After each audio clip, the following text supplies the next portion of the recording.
क्या बात है, आप लोग भी आइए, आगे आइए, आप लोग आगे आइए। अरे भीड़ लगाइए, कम से कम डांस नहीं करते, खड़े तो हो जाइए। चलिए चलिए चलिए चाची आप भी चलिए, पैर में दर्द मैया रानी का नाम लेंगे दूर हो जाएगा। एक बार बस खड़े हो जाइए, बस खड़े हो जाइए। दादी जी की तबीयत नहीं सही, आप लोग दुआ करिए मैया रानी से कि जल्दी सही हो जाए। तो चलिए सबसे दीदी बहाना नहीं चलेगा, बाबू कम कर दीजिए, बहाना नहीं चलेगा।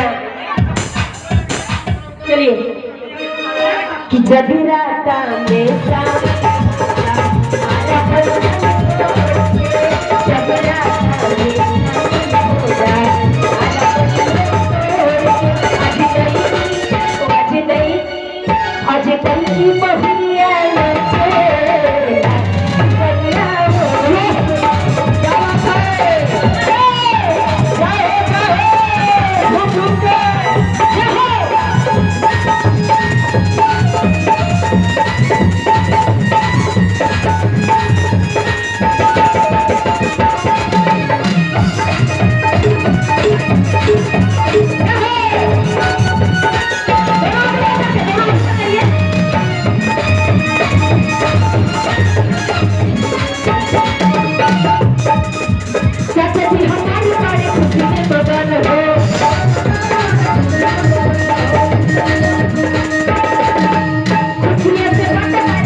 से ढेर सारे पुरस्कार आया है। अब चलिए दोनों हाथ ऊपर करके, जिसको डांस नहीं करना भैया आप क्या बात है,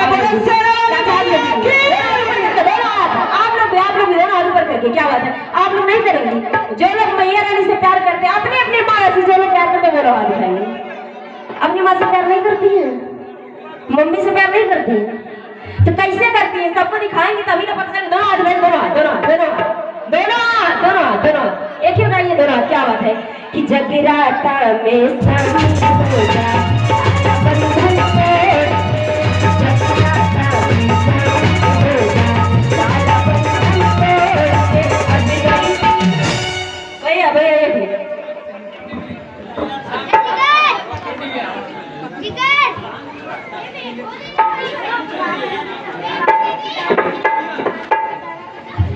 देखिए बाबू कार्तिक की दादी जी की तरफ से 501 रुपए का पुरस्कार आया था और फिर से 101 रुपए का पुरस्कार आया है, तो बहुत बहुत धन्यवाद देते दादी जी। चलिए देखिए कैसे कर रहे, दोनों हाथ ऊपर करके, दोनों हाथ। जिनको डांस नहीं करना वो हाथ ऊपर करेंगे। क्या बात है कि जगराता में शामिल हो जा,